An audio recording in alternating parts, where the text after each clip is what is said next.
Hey YouTube, it's meal prep number 5. Now let's see how to make it.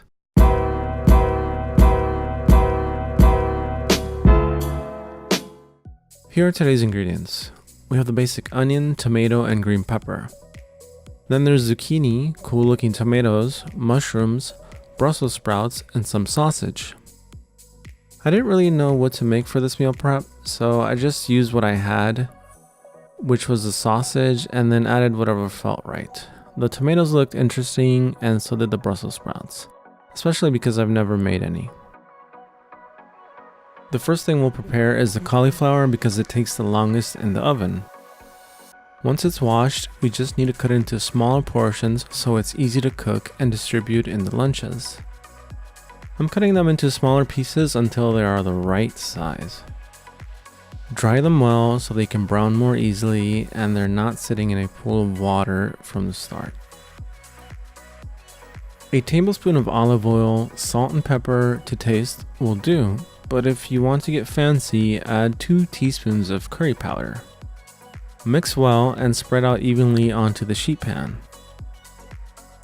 Have a preheated oven ready at 400 degrees Fahrenheit or 204 degrees Celsius.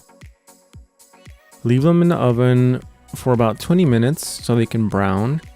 Once they are browned, and if a fork goes through them, they are done.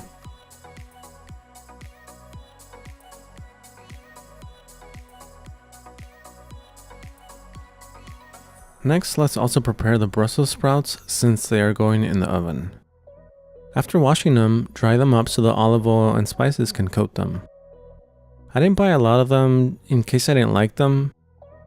Yeah, I knew I probably would, but since it's my first time getting them, I wasn't sure. I think the key to making them taste good is to just roast them well so they get a little char and that subdues the bitterness. I could be wrong though. Cut them in half, that way they cook easily and get more olive oil, salt and pepper on them. Stick them in the oven and they should be done once they have browned well. These are baby portobellos, not too different in taste from the regular white ones, but I thought a color change would be nice. Cut them in your favorite way. It's pretty hard to mess up mushrooms.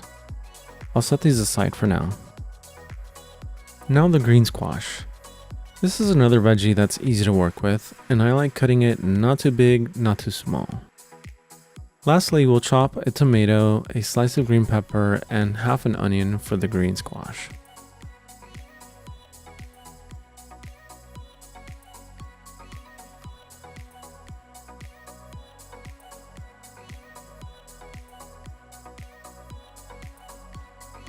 Let's get a pan hot and add a tablespoon of oil. Once it's hot, add the mushrooms and let them cook for 5 minutes or so. Looks like the Brussels sprouts are done by this point. They look nice and brown. I forgot to record me cutting the cool looking tomatoes in half, but I think you can imagine that part easily.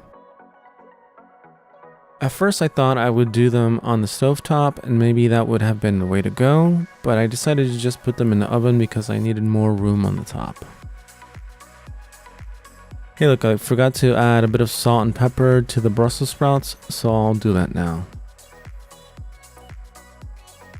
Alright, so let's get those tomatoes in the oven, but first let's add some salt and olive oil and put them all face down.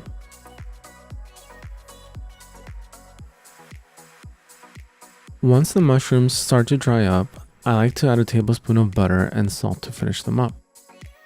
I've moved the mushrooms to a container and I'll be using the same pan to make the green squash. Add the chopped onion, tomato, and green pepper, then cover them up to start getting them soft. Once they are soft, add the squash and mix it well. You can put salt, pepper to taste, and a teaspoon of garlic powder for seasoning. Cook uncovered so you don't end up with a soup from the water the squash will release. Add the sausage to a hot pan and cover it. Turn them frequently to brown them on all sides.